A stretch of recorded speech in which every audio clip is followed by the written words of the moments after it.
প্রথমে কড়াইতে তেল দিয়ে দিয়েছি, অল্প দিয়ে দেবো লবণ যাতে না মাছগুলো লেগে যায়। এবার এক এক করে মাছগুলো দিয়ে মাছগুলো ভেজে নেব।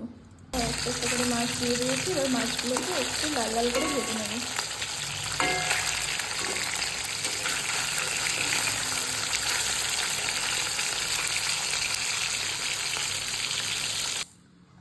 দেখো মাছগুলো আমার ভাজা হয়ে গেছে।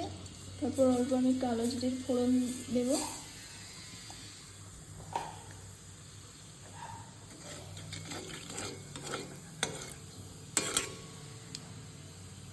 তারপর আমি দিচ্ছি পেঁয়াজ বাটা।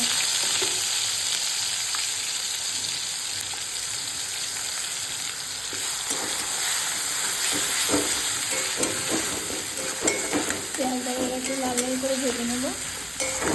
এটা দেখো ব্রাউন ব্রাউন হয়ে গেছে। তারপরে আমি এখানে দেখো জিরে আর গোটা জিরে, রসুন আর শুকনো লঙ্কার একটা পেস্ট বানিয়ে রেখেছিলাম, সেটা এখানে পরিমাণ মতো দিয়ে দিচ্ছি। মশলাটা কষানো হয়ে গেছে। তারপর এখানে আমি দেব হলুদ গুঁড়ো, কাশ্মীরি লঙ্কা গুঁড়ো আর ধনে গুঁড়ো। আমি ধনে গুঁড়ো, কাশ্মীরি লঙ্কা গুঁড়ো আর হলুদ গুঁড়ো দিয়ে ভালোভাবে একবার কষিয়ে নেব।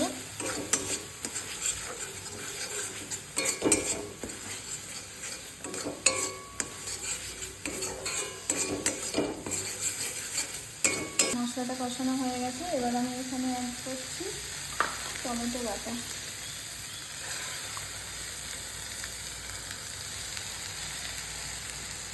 তারপর টমেটো যতক্ষণ না কাঁচা গন্ধটা চলে যায় ততক্ষণ পর্যন্ত কষিয়ে নেব।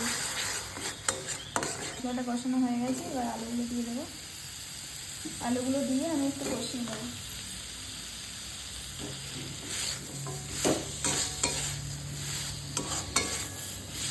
আলুগুলো দিয়ে কিছুক্ষণ কষিয়ে জল ঢেলে দেবো। দেখো কষানো হয়ে গেছে।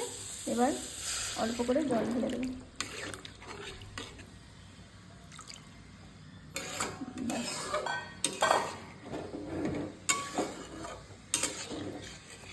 কালারটা খুব সুন্দর আসছে। কালারটা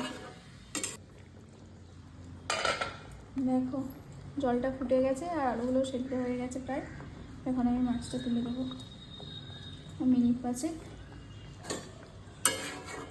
রান্না করবো, ব্যাস তাহলে রেডি।